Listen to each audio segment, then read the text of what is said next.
Hello everyone and welcome to this instructional arena drafting guide. Before I pick a class, I just want to explain a couple of things that you might be struggling with, because it's definitely what I found was a problem when I was first picking my arena class. Most classes are pretty much the same strength, but normally I'd say pick one that you're familiar with playing, because obviously everyone starts somewhere and you very quickly pick a class that you like and you're comfortable playing with. So I mean, if that appears in the three, go for that one. There's only one really weak class at the moment, which is Hunter, just because the Buzzard that's been nerfed recently has really suffered in its kind of card draw and its play. It just seems to be a lot weaker than the rest at the moment, but all the rest are pretty much the same. If you're comfortable with anything, you go for it. But there are four major factors in the arena that I really want to discuss that I feel like sometimes it's missed out. I mean, you can't always pick it perfectly, but to get an arena run that's going to get you off on the right track, you need obviously how you're going to get through the early game, mid game, late game, and then the last one is card draw. The class I'm going to be picking will be Warlock, which hero power, life tap, deals 2 damage, but you get a card, which almost eliminates that fourth factor. So this you just need to worry about your early, mid and late game, which it's quite nice. Okay, so you want to avoid trap minions, so stuff like the Nerubian Egg. It's a fantastic constructed card if you build a deck around it, well, not around it, but you're running a deck like Zoo that has a lot of buffs, but because you can't guarantee, I mean, here Sunfury Protector could activate it, but you can't guarantee it's going to get any activation at all. So you want to pick stuff that's good on its own. Here you've got giving minions taunt, but it's a 2/3, which it's a weaker side of the two, and especially in Warlock when you've got stuff like Flame Imps potentially knocking around 3/2 for 1 mana, it just makes it a bit weaker. The mind control check is very useful. If you find that you're getting rushed down because you haven't got a particularly aggressive deck, you can take it in encounter. So I will be taking that one as the first pick. Okay, so thinking about your early, mid and late game, the mind control tech, it's not really a turn 3 card, because normally you'll save it, and it might give you something fantastic and game changing later on.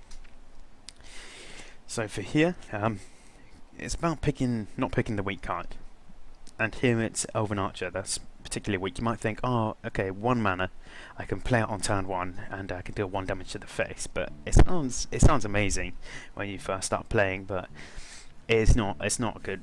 It doesn't do that much, and with better cards on the field, it's something that you shouldn't be considering here.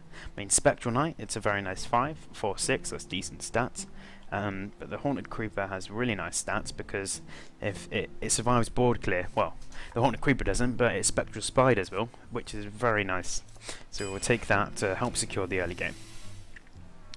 Okay, here you've got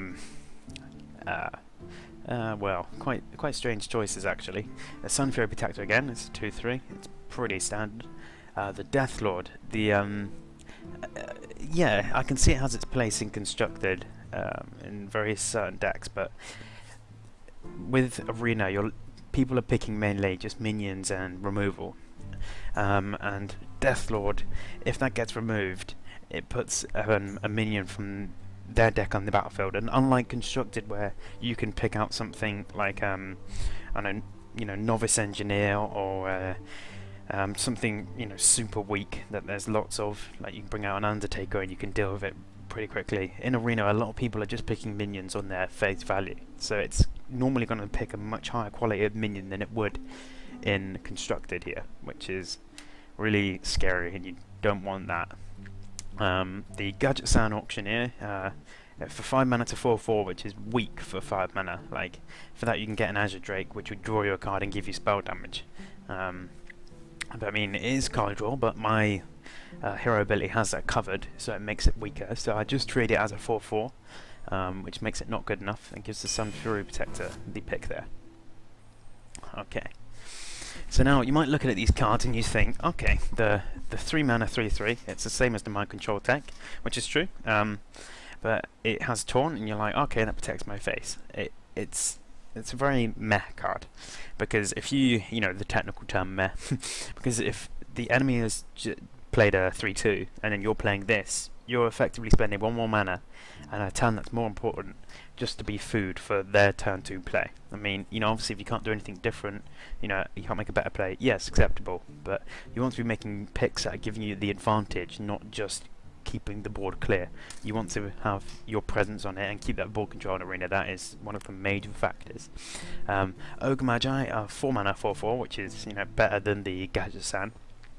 In other classes, not so much, because if you're struggling with card draw, Gadget San could be a very you know, a feasible pick. But in this deck, especially with Warlock, you want to go slightly more on the aggressive side because you can keep churning out those minions.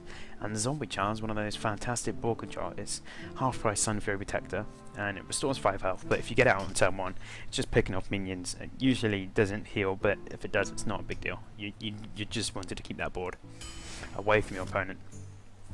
Oh wow. Well, I've just sung its praises, Zombie Chow. But you know, I'm not going absolutely crazy on it. The Succubus is misleading. I mean, you think 4/3 for 2 mana, me praising all the great stats for low mana cost, it's fantastic, but the discard a random card is a big deal because you've got to spend 2 mana to get another card. So it's like a reverse loot hoarder. It's not giving you a card, it's taking one away. And with the 3 health, he can just play a normal 2, not discard a card, and trade with it, which makes it quite bad. The Zombie Chow, we have got one. Getting loads, you know, you're pushing your game way too early. I mean, yeah, it could be a feasible pick, but remember they are restoring 5 health as well. So if you've got a whole deck of them, they're just gonna keep churning them up, and you know you're never gonna get their health down, or chowing them up, chowing down on that Zombie Chow. But the Dark Iron Dwarf, a 4 mana 4/4, as like the Ogre Magi, but the battle cry is very useful. That can plop down in an earlier minion that's kept on the board control, like the Haunted Creeper. They can buff at one of those, and it can take out something with 3 health, which makes it a fantastic presence card.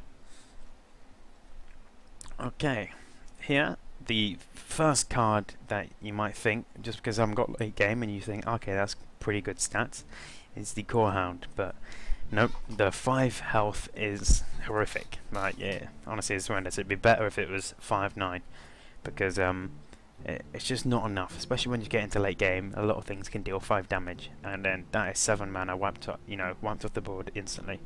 The Wager Morgan, very good in stuff like Mage and Warrior, because they have a lot to activate it itself. So you know they can enrage it, and it's got really nice stats there. With Warlock, I will take the Dread Infernal. Deal 1 damage to all characters, which is, you know, pretty nice. If you get stuff like the Void Walker, you can get it out for free, which is very nice card. Okay, well, you can have a think about this one, but there's a lot of garbage there. You have the Young Dragonhawk, which, with the Wind Fury, when it's got 1 health, something with Wind Fury, the only thing it's going to do is attack the phase and deal 2 damage, so you might as well pick a 2/1. Because it can't attack anything and survive, unless it's like a shield bearer, which is not going to kill anyway. It's just a very, very weak card. The Raid Leader, you might think your other minions have +1 attack. Okay, that's a pretty good ability, but the fact that it only has 2 health makes it super weak, and you don't want to play it. You know, it's pointless. You might as well get something cheaper and has better value. The Abusive Sergeant, it is it's not a fantastic card by any means, but it just gives you that +2 attack this turn, so you can make something else cheap, get more value. So you kind of use it as a +2 buff, and that's the pick there. It's becoming very aggressive, this deck. Okay, so here we've got some spells, and you might think, okay, there's something that's tapping and taking cards. It might be having something nice that deals damage and restores health. Yes, it is. It sounds great on paper, but the fact that it deals 2 damage for 3 mana and restore 2 health, you know, it's very weak.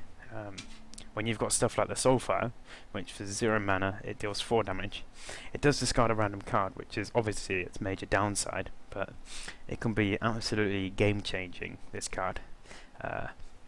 You know, rather than the Succubus where you spent 2 mana to discard a card and you haven't got anything left to play it, say on turn 4 or something, this you can play something, and you know, you can, if you have no cards in hand, Soulfire instantly becomes much better. We've also got the Haunted Creeper here, which is fantastic too. It's actually close between these two, but because I don't have any spells yet. I mean, you want to keep your spell number low, but because Soulfire is such a good card, I will be taking that one here. Okay, so here we got some choices. That's what they are. We've got the Voidwalker, which is it's like the Gold Shepherdman but slightly buffed.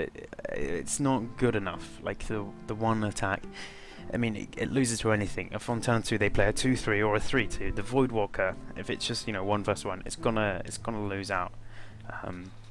Which makes it, it works in Zoo because there's a lot to buff it, but here I've got the Abusive Sergeant and it's not going to survive for the Dark Iron Dwarf buff, which makes it very weak. I only have 1 minion, so the Sense Demons will currently be giving me a Dread Infernal. Bearing in mind I haven't picked it, it will give me that and 1 Worthless Imp, which is a 1 mana 1/1, which is not very good. But the Mortal Coil, it can deal damage and give you that card rather than tapping, and it can be good to finish something off. Combine it with a Soulfire and take out the Yeti. And it's just good for board control. A lot of people underrate it, but it is a nice card to have, and that's what I'll be taking here. Okay, so this is one of the points where you look at the deck. I know you're only 9 cards in, and you're like, what do I want to build here? At the moment, it's looking very aggressive, especially with those tops a few cards. So the Mind Control Tech, Dread Inferno, they're a bit more on controlling side, hence control. So obviously I haven't got any Murloc, so that 1 mana card is out. But the Sunwalker is, it's specifically a control card, really. I mean, it's not having any impact when it comes down. It's just going to sit there like a little mini tank. And if if you're not playing against the mage, it can just ping off the Divine Shield. It can stop quite a lot of damage. But this is Arena. Arena can be about making good picks, and of course it's about making good picks, but you can't just make good solo picks every round. You kind of have to look at the direction your deck's taking. So if you stop and have a look every now and then, you can kind of see where it's going, and you can further it. And if you kind of got a flavour about your deck, or a theme what you're going for, a goal, you can make educated picks about it. So here I'll go for the Urgent Commander, and it will really help keep these kind of minions on the board and keep that damage coming. Okay, so here, I mean, you might look and the Narubar Weblord, 1/4 for 2 mana. It suffers like the Voidwalker, because that has the 1/3 taunt, because it loses to a 2/2 and it draws with a 3/2, but the minions battlecry cost 2 more. In Arena you tend to get a lot of just minions picked on stats, so they're not always doing battlecry, so it's not really going to stop a lot. You can argue it stops a Deathwing, but as soon as he kills it, you can play the Deathwing next turn. It's very situational, and situational cards are much worse than just good cards in for every situation. Lord of the Arena, it's not a situational card, but it's a sucky card because it's got that 5 health again, and it's in the late game, which means it's going to get picked off. The other Marine class here is a 3/3/3, which is what you'd expect for 3 mana. I like the Mind Control Tech, and it has a very useful battlecry. The restore 3 health, that can either go down on your face if you really need it, or it can go into something bigger like the Dark Iron Dwarf or Dread Infernal to keep them in the game and keep that board control. So that will be the pick. Okay, so here we have an absolutely garbage collection of cards to pick from. Corruption, choose a enemy minion at the start of your turn, destroy it. So once you've used that, the enemy still get a turn to play that minion. So, if he has a big minion like a War Golem and you use Corruption on it, he still gets to do that 7 silver damage, which can take out one of your minions, or he still gets to deal that 7 damage to your face. So, or you can silence it. There's lots of things that make this card very, very bad, hence why it's 1 mana. It doesn't really solve the problem immediately. It's kind of 2 turns in the future. 2 half turns. 1 whole turn. There you go. It's just very poor. Silverback Patriarch, it's 1/4, like the Narubar Weblord, but for 3 mana, and it doesn't do anything. It's really, really awful. I'd stay away from this card. The Drain Life, I bashed on it earlier. It doesn't do a lot, but in this selection, it gets slightly above it. Yeah, I don't think it'll get used often. It will definitely be one of the last cards in my hand to be picked. Okay, so here we've got the Hungry Crab, the Humble Hungry Crab. the Humble and Rubbish Hungry Crab.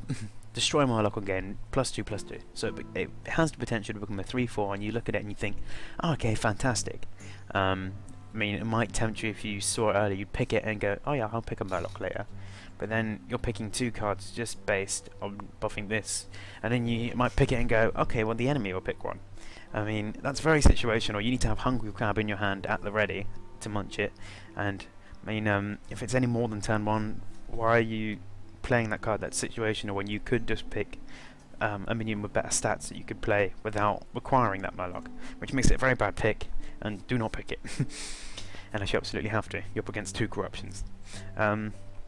Echoing Ooze. It's a quite a nice board control minion, because it gives you 2 1/2s. So it does lose to 2 3s, but it trades off with 3 2s, and if you're lucky enough to give it a buff, then both of them receive that buff. Here I haven't got anything that buffs it. I mean, you couldn't think Dark Iron Dwarf, give it +2, and then both will stay as 3 2s. No, they won't. They'll both go down to a 1 and 2 because the buff is temporary. If you have stuff like the Defender of Argus, you get 2 taunts that are 2/3, which is very nice. Then we have the Pit Lord with 5/6 or 4 mana, which is, yeah, it's really good stats for a 4 mana. But they're dealing 5 damage to a hero. It's quite a big deal. Like, that's a lot of damage. For yeah, you're getting better stats. I mean, if I picked a couple of Voidwalkers by this point, yeah, I would consider and pick the Pit Lord. But just as is, I'm going to take the Echoing Ooze. Okay, the Drain Lives back. We've got one of those, and that's already too much for this deck, so I'm not going to pick that. The Succubus, as discussed earlier, it doesn't do enough for what you get. It's going to hinder you, it's going to hold back, especially if you're rushing and you're picking these kind of cards. You don't want to be discarding all your game, because then you've got to spend time tapping, and you only get 1 tap per turn. So the Dread Inferno is the pick again here. Okay, the Wind Fury Harpy, it's a big trap because people see Wind Fury and they think, oh sweet, it can attack twice, so that means it's an A5. No, not at all. It has to survive, obviously, a turn to get to that, to be able to use it. And then if you're up against the whole list of taunts, it's gonna get into problems, and it's not gonna get to deal its full damage. Most of the time, it'll always get answered much more cheaply and effectively than 6 mana, and you'll put you behind. So it's not a great card. Raging Morgan, as discussed earlier, it's a decent 3 mana minion, 3/3/3. It's standard, and it has a chance to enrage. But in Warlock, I mean, you can use stuff like the Mortal Coil, but you really want to use that for card draw, not to enrage. It's a waste. But the Soulfire is a fantastic card. Very good, and that's what we'll take. Okay, I see the deck is quite aggressive here. It's got the late game coming in, but at 15 cards it's still pretty aggressive. So we've got the Blood Imp, which I used to pick a lot. When I first started, I thought, oh cool, it just sits there and it buffs up everything like a little tank. I mean, if you're playing it on turn 1, yeah, it's okay, but its effect is so gradual, and there's a lot of AoE out there. It doesn't do enough. It's giving everything +1 health. It will get picked off, and it's just taking up one of your valuable 30 cards. So we're not picking that one. You already have one Mortal Coil, and it is a good card. It's nice to have. I would consider picking it again if the other card wasn't so good. It's definitely not a bad card, but we do have one, which is fine for this situation. But the Silverhand Knight, it gives you 6 6 of stats for 5 mana, so it's like the Dread Infernal but 1 mana less, and it is very good. It's nice stats for the mana cost. Gimme, and we have no 5, so we'll take it. Okay, wow. What strange options here. I mean, Millhouse Mana Storm, you think, okay, it's a 4/4 for 2 mana, that's like half price. But when it makes enemy spells cost 0, and you're in arena, you can see those mages picking up those big cards, and they deal a lot of damage straight away, and then that stops your ability to tap. And then if they draw into more, you're in real trouble. So Millhouse Mana Storm can be a game-ending card just for that extra 1/2 of stats. It's not worth it. Blood Mage Salnos. Gives you that extra spell damage and the death rattle draw a card. The cheap Azure Drake with the very basic stats. Here you're definitely picking it for the card text, not the 1/1 stats. I mean, if you've got it, chances are you're not really going to want to attack with it, because you can make use of that spell damage. I mean, here we've got the 2 Soulfires, Mortal Coil, the Drain Life, and yep, that's it. So it's got a fair few targets, to be fair to it. And you've got the Beast for 6 mana with 9/7. Yeah, that's good stats, but the death rattle is quite significant on this one, because summon a 3/3 a 3/3 minion for your opponent. That's quite a big deal. 3/3s are, you know, quite scary, especially if they're getting it for free. They've got any sort of spell boosting damage, or you're playing against a mage and they've got Fireball and Ping, they're instantly getting something on the board. So here I'll take the Blood Mage Sardos and get that damage and the draw card bonus. Okay, here we have some nice garbage picks once more. Got the Dread Corsair, which is a 4 mana 3/3, which is very bad, but they cost 1 less per attack of your weapon. You think, okay, that can work. I mean, in Paladin, in Warrior, in Rogue, it can be a potential pick if you're up against potentially, you know, weak minions, but it's obviously the text makes it slightly situational. In Warlock it's garbage, but it's still not a great minion to pick. Like, it doesn't do a lot. You know, if you get it for free, you've got the situation where you put out a True Silver and you play that. It's still, you know, it's gonna die. It's just got that 3 HP, and it's not worth the pick and waiting for it. The Blood Imp is pretty garbage, especially in this deck. I can't see it working well. And the Voidwalker is still garbage, but I'm gonna pick it just because. Just because. That's it. Everything was garbage there. Okay, so here we've got the Frostwall Grunt, which is a 2/2/2. So you think, okay, it's like the Iron Fur Grizzly. It's 2/2/2, and you're like, okay, that's alright. But no, as a 2 mana costing card, it should be a 3/2 or a 2/3. You should get more stats than a 2/2. It levels off at 3, because at 3 mana you should expect for 3 mana, 3/3, 4 mana, 4/4, which is why the Yeti is so good, because it's 4 mana, 4/5, and then you've got the 5 mana, 5/5, and so on and so forth. It's just turn 1 and turn 2 you should expect above the mana cost in stats. So the Frostwolf Grunt does not cut it. The Novice Engineer, yep, is potentially good. We've got the 2 mana 1/1 and draw a card. We have got it in Blood Mage Charnos, and we are Warlock, as discussed earlier, so we don't really have to worry about that drawing a card aspect. But we've got another Silver Knight, which is great for board control. So we'll be taking that. Okay, we've got the Sun Fury Protector. I've got one of those. I'm going to treat it as a 2 mana 2/3. I can't really see me wanting to buff excessive amounts of things. So we won't pick that. It doesn't really do a lot. The Siphon Soul, good removal. Gives you 3 health, but it's 6 mana. It's definitely late game, and I am going for a bit more of the pressure type of Warlock, which is going to be getting a lot out quick and dealing damage to the face. And the Defender Argus is very good at that, especially when you've got cards like the Echoing Ooze, which are begging to be buffed. And even like Silverhand Knights buffing up the Squire, etc. It makes it a really scary card. So I'll be taking that one. Okay, nice. So the Wind Fury Harpy, as discussed earlier, is garbage. We'll not be picking it. Jungle Panther, it is a solid 3. It is weaker against when you're playing against Paladin, because they've got Consecrate, and anything at 2 HP around that point is fodder for it. So I mean, when you're picking your arena draft, when you're playing against an opponent, you've got to think about what cards you're going to want to draw, and play the cards at the right time. Well, I suppose that's what Hearthstone's all about. It's a lot about guessing what they've got as well as what you have and what you've got left in your deck. But there, the Flame Imp is so fantastic. Okay, so here we've got this is another point. We're in the last 9 cards now. This is where you kind of want to be finalising your deck. Okay, so you've got the bulk of it. So here you can look at what you want to make. If I was going super aggro, I'd take the Power Overwhelming and put it on a cheap minion, send it in to take out something big, or go for the face and get that damage down. The Dread Infernal, already got 2 of those. It's still a good card, but I'm looking to be focused more on this middle game, because I've got a decent amount of late game. I've got 5 cards, that are technically late game, which is pretty, in Warlock, that's pretty decent. I mean, you don't need to worry too much after that. My mid game is where it's lacking at the moment. We have got 5 cards again, but you want the bulk of your game to be mid game. I mean, if you can't survive the bulk part of the game, then you're not going to get to late game. And a good card for that, sticks around and has decent stats, is the Harvest Collar. So we'll take that. Okay, right. This is a little bit of learning. The Shield Bearer, garbage.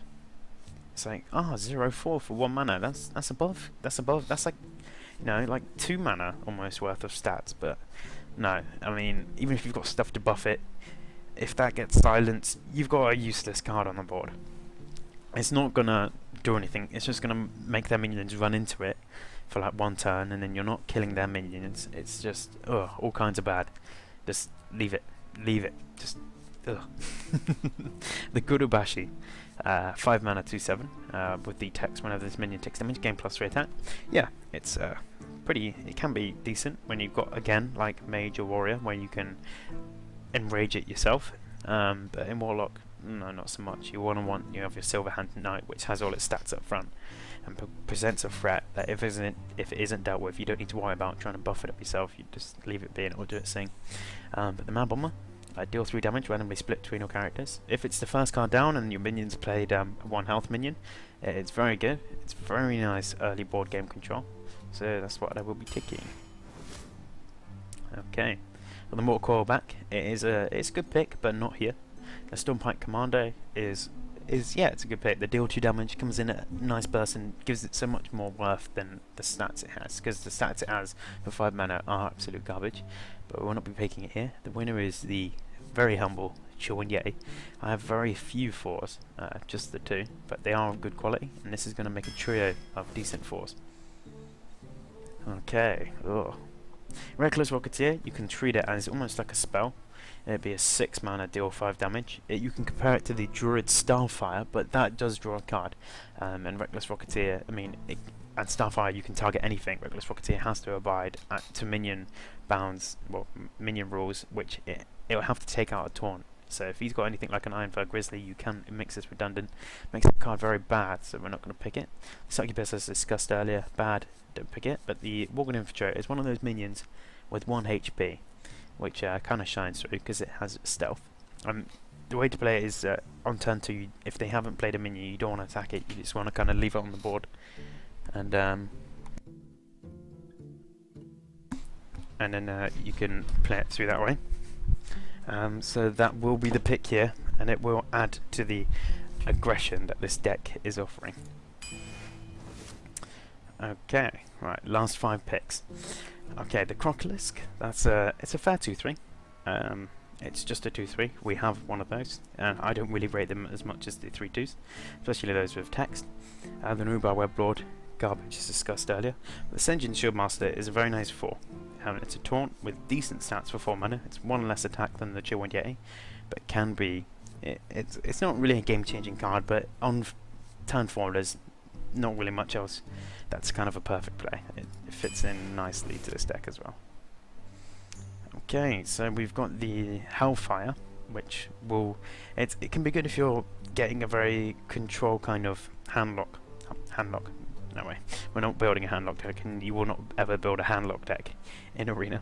But if you're kind of doing the control kind of style of Warlock in your Arena draft, it can be a really good pick. It can be a good pick if you're doing a kind of half rush, if you just got a standard deck as well. Because if you're getting outrushed, it's very good at stabilizing the game. But here, I've got a lot of low HP minions that will suffer from this Hellfire. I believe I'd keep the early game board control. You know, I'd hope so, otherwise this deck's got no chance. So I'm not picking that here. The Flesh-Eating Ghoul, a lot of people look at it and think it's very good. I mean, it has the potential to be good, but it's a 3 mana 2/3, which I'm getting the same stats for 1 mana over here. And it has that situational bit, and then if the enemy really wants to get rid of it, it's not difficult to do 3 damage. So it's not as strong as people think. So we'll take another Flame Imp here and make this deck into the getting into the super aggro territory. Okay, so we've got the Goldshire Footman. So in this selection, if you're looking at the Goldshire Footman and want to pick it, there's no way about it. You're an idiot, because it's obviously if you look to the left, you're getting 1/3 for 1 mana with the exact same text description. You're seeing the upgraded gold Shire Footman here, which it's still not any good. It's bad. Here you've got the 4 mana 3/3, which is terrible stats for what it is. But the fact that it's got Divine Shield makes it slightly better. It's still not a great card. It's not a strong 4, but compared to those ones and the sheer amount of ones I've got, we'll take that. Okay, here we've got the Argent Squire, a 1/1/1 with Divine Shield. In Arena, 1/1s don't do enough, simply put. I mean, it has got Divine Shield, so it can hit the 3/2 once and then hit it again, but it's not an immediate solution, and I have got a lot better ones, so it's definitely not worth picking here. The Stormwind Knight, 4 mana 2/5 with charge. Yeah, that's it's okay. It can take out a 3/2 and still have 2 HP left. It can be nice. It's often when I pick it for my decks, it's often coined out to take out cheaper minions and stay on the board. But it's not overly strong, but it can be effective. And the Priestess of Elune, it's got 4 mana stats. You know, pretty much. Like you get the Ancient Brew, which is a 5/4, and it returns a minion, which can be useful sometimes. But as it is, this restores 4 health to your hero. It's not worth the extra. It's not the extra mana cost for the card. So here we'll go for the Stormwind Knight, and it fits in with the Rush theme. Oh man. Okay, so the final choice is a legendary pick. So we have got a decent amount of spells, and the Lorca Chariot's a 0/4, so you don't want to pick that. The Morehouse Mana Storm, we can't pick it because it can be instant death. So we're going to have to go for the Kel'Thuzad here, which in a rush deck I really would not recommend. But you never know, we can get to that late game and you might think, I've got a board of rubbish, which is amazing if it comes back every turn. So, Kel'Thuzad. Okay, and that was the extended guide draft there. Hope you guys learnt a little bit from it. It is important to, as I said, to summarise the 4 factors: early game, mid game, late game, and the card draft. Here we have intense early game, because that came from the first like half the deck picks. You saw it was going aggro, so that's what I tried to play into. So this will be an aggressive deck. I will in another video show the playthrough, which I'll leave in a link in the description below. If you enjoyed it, please leave a like and a comment. How would you have drafted this differently? And thank you as always for watching, guys, and I'll see you next time.